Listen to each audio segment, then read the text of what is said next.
Iran just sent warning to U.S. about striking the fleet if they approach Gaza. Heard from the Iran Foreign Ministry, sorry, the information's just flowing in as I speak to you. The Iran Foreign Ministry has said any foolish Israeli action against Iran will be met with a devastating response. We're already facing a war between Gaza and Israel, and now we're getting threats like that. Your response? Well, the Americans or American officials have been threatening Iran as well. And I think that the Americans know quite well that they've already bitten off more than they can chew in Ukraine, in East Asia with China. The United States and its allies are on the decline. They're not the powers that they were 30, 40 years ago.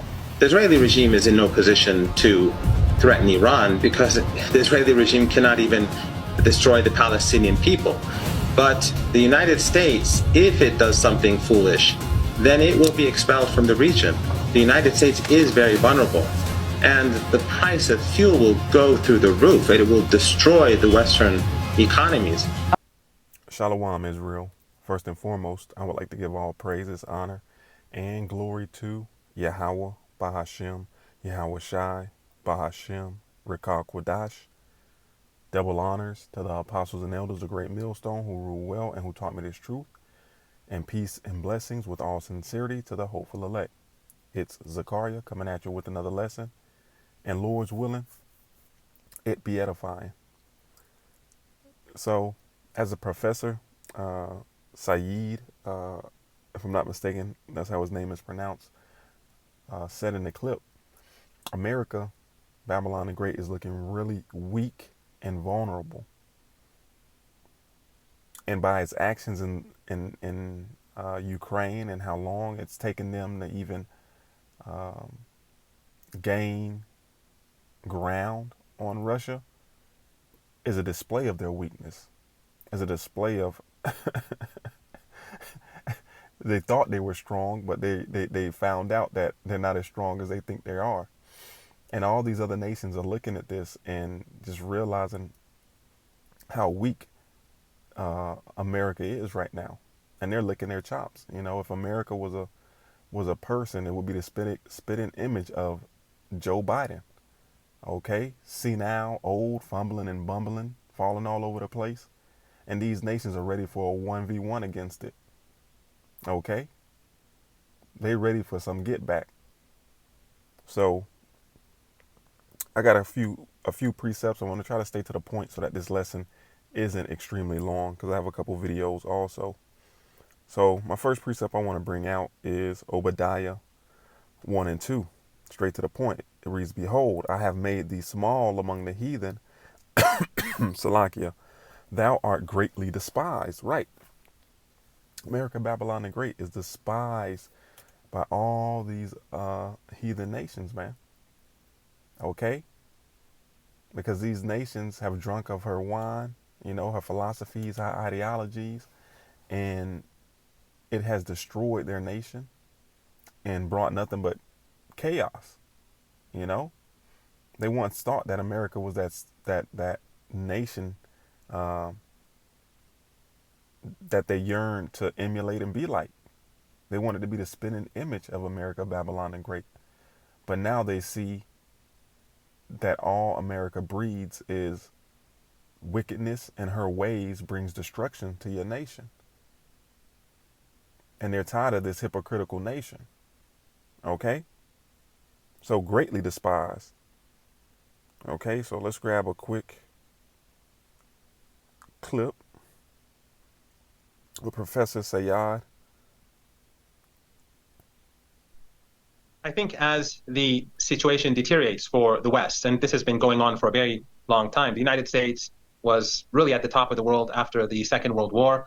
And since then, there has been a general decline in the sense that the economy of the United States relative to the global economy gradually grew smaller, percentage-wise. And after the collapse of the Soviet Union, I think at least for a decade, people thought that the tide had turned and the United States would be the only superpower or hyperpower, and that we'd reached the end of history. As we all recall, back then, people speaking about the fact that liberal capitalism was the final phase of human evolution. But right, let's grab another precept. Obadiah chapter 1 and verse 3. The pride of thine heart hath deceived thee, thou that dwellest in the cliffs of the rock, whose habitation is high, that saith in his heart, who shall bring me down to the ground? Right, man. America is still reliving their glory days, man. Thinking that they're still this number one superpower that can completely dominate the world by the sword, by its military might. But that's not the case. All right. America's pride has it biting off more than it can chew. And it's going to come back to haunt them. Okay. After 2000, after a decade, we saw the perpetual wars. We also saw the economic crisis in the United States and in Europe. And after that, the decline of the United States, I think, increased the rate of decline very rapidly. And the wars were served as a catalyst. And so now the United States and the West, as it is called, they no longer have the ability to control the world as they did in the past. And we are seeing Latin America slip away from the United States. We're seeing Africa slipping away from the United States. And the case of Niger is, I think, extra important because of the role that it plays in providing France with uranium and energy, and providing Europe with energy at a time when the West has sanctioned so many different countries and it has limited sources both for oil, gas, but also uranium. So the more the United States and the West try to control the world, the more the world is slipping away, or they are losing control over different parts of the world.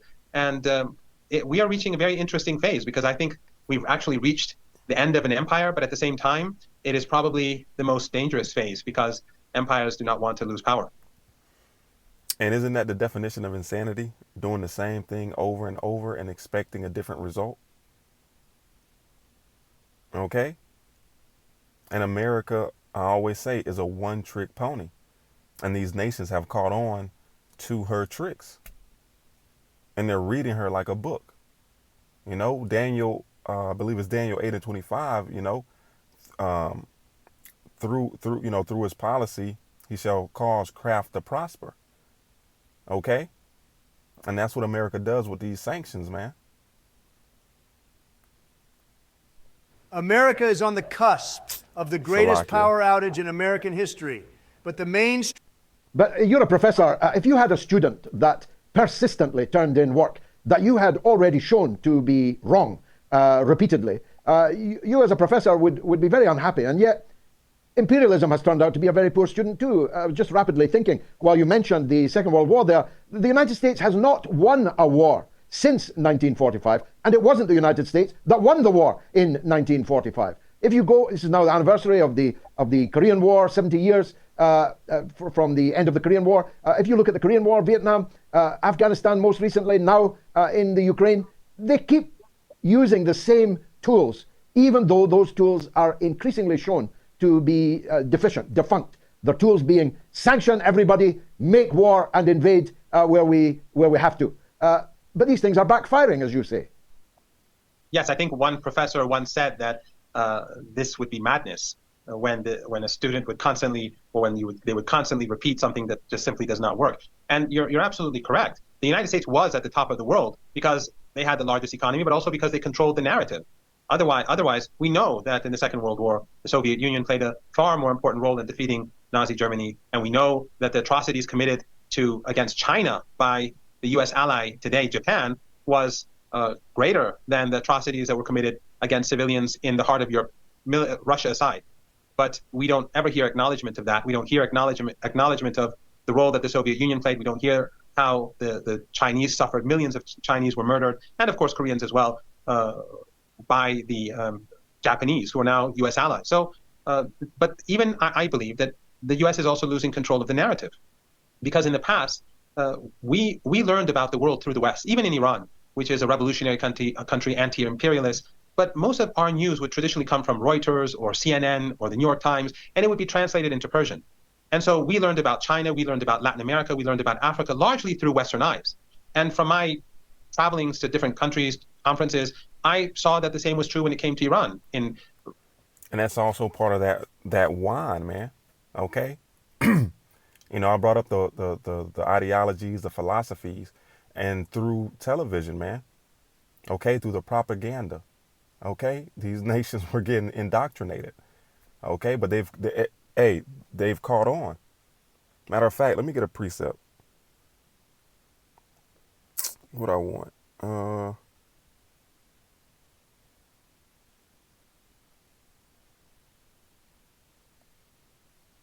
Let's get Jeremiah 49 and verse 7. Concerning Edom, thus saith the Lord Yahweh of hosts, is wisdom no more in Teman?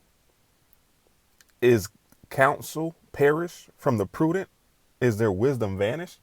Right, because like I said, it's insanity doing the same thing over and over and expecting a different result. Okay? And the wisdom has vanished, man. Their counsel has perished. These elites, okay, these witches and warlocks, man, they get their counsel from the left hand side. Okay, and we know that Yahweh Ba'ashem Yahweh Shai controls the left and the right hand side. And he's having the left hand side give them information that's going to cause them to err. And that's what it is. So these Edomites that created the that split the atom, Timon goes back to those Germans, those smart German scientists, the smartest of the Edomites. Okay, now the information that they're getting and portraying to the elites what to do and how to do, it's not working, man. Every side the Lord is causing to fail.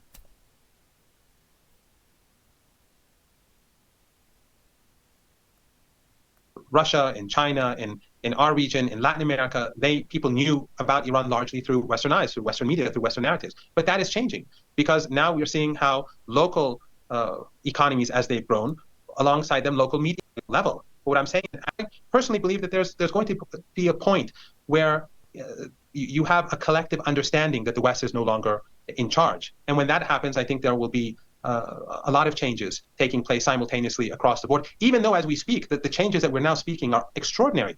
And we see right before our eyes how the West is losing control. But I think in the not so distant future, it's going to become even more, become even more interesting. Right. These nations see that this devil is losing power, man. Okay. Let's go from there. Let's go.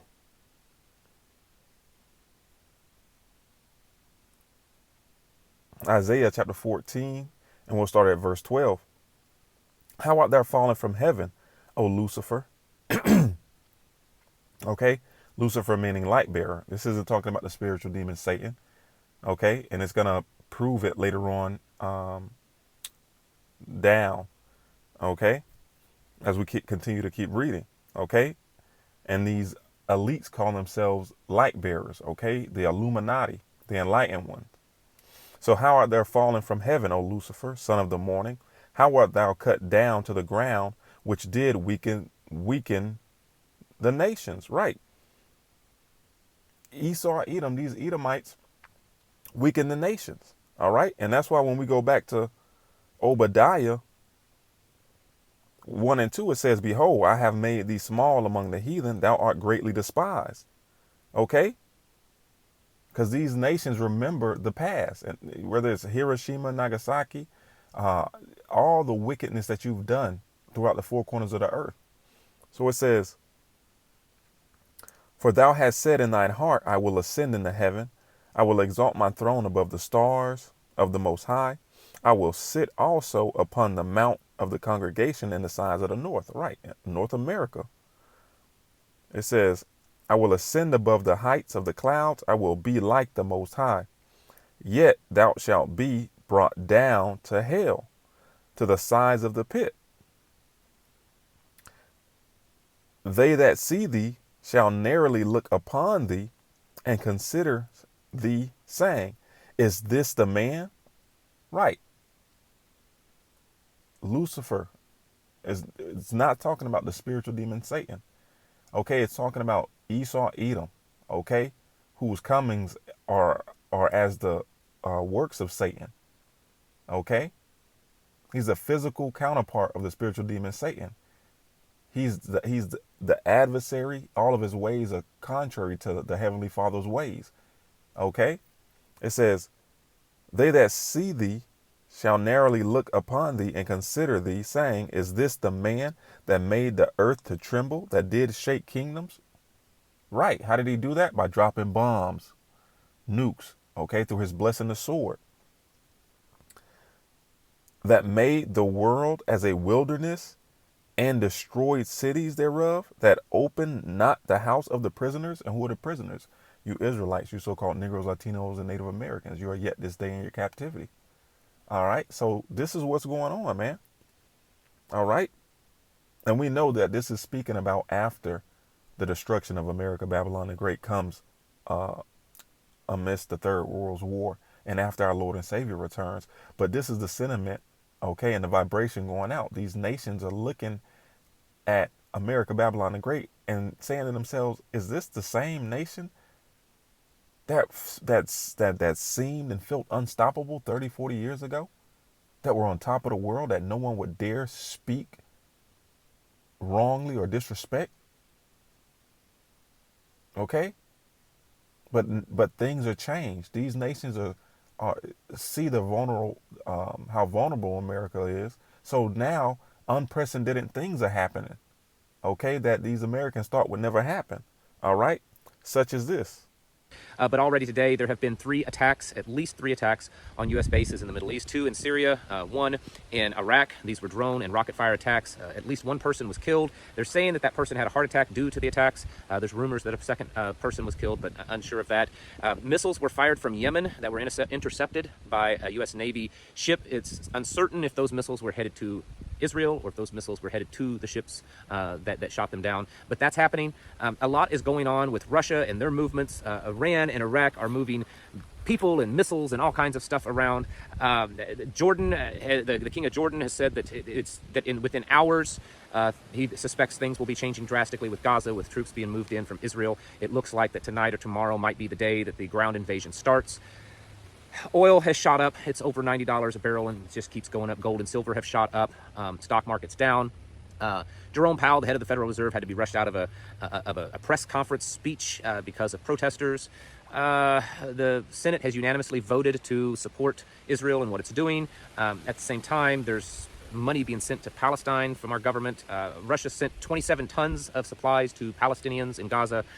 And there's word on the street that Iran and a few other countries have been getting weapons into Gaza for them. It's constant at this point. It's every few moments, it seems, that something is very big coming out in the news. One of the bigger things is the State Department today issued a global travel advisory for all Americans, and it's specifically, and tomorrow it says, to be watchful starting today and tomorrow of any travel, of any potential acts of violence against American citizens. Israel has pulled its embassy people out of most of the embassies in the Middle East.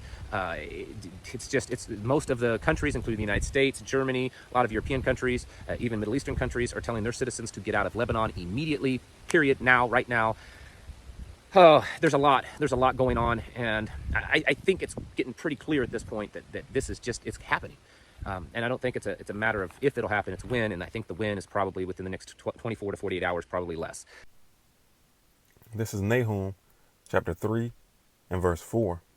Because of the multitude of the whoredoms of the well-favored harlot, the mistress of witchcraft, that selleth the nations through her whoredoms, and families through her witchcraft, behold, I am against thee, saith the Lord Yahweh of hosts, and I will discover thy skirts upon thy face, and I will show the nations thy nakedness, and the kingdoms thy shame. Right. And when someone's naked, what are they? Okay. They're vulnerable. They're wide open. Okay. And these nations, this is why you see these nations attacking, U.S. embassies, and killing American troops. without any fear whatsoever.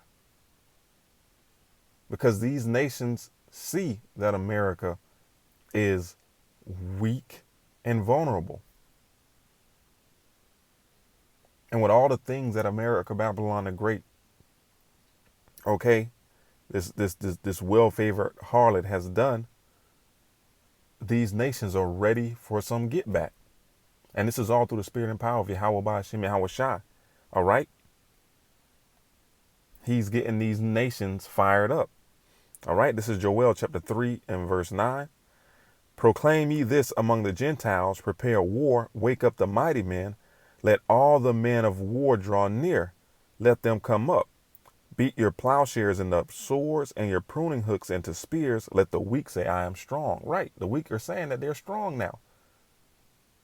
We just sent a couple drones to a couple, American embassies and killed some, I think 2 soldiers. One had a heart attack and one died of its wounds, if I'm not mistaken. But the weak are saying that they're strong, man. They all have the great equalizer. These ICBMs, these intercontinental ballistic missiles, they all have drones, okay? They all have equal, for the most part, technology, all right? Because these other nations have teamed up with the bear, all right? Russia, all right? And that's going to lead to this, and we're going to end it. Jeremiah chapter 15, verse 23. How was the hammer of the whole earth cut asunder and broken? Who and what is the hammer of the earth? America, Babylon the Great, the empire of the Edomites, the empire of the self-proclaimed white man. How was the hammer of the whole earth cut asunder and broken? How was Babylon become a desolation among the nations?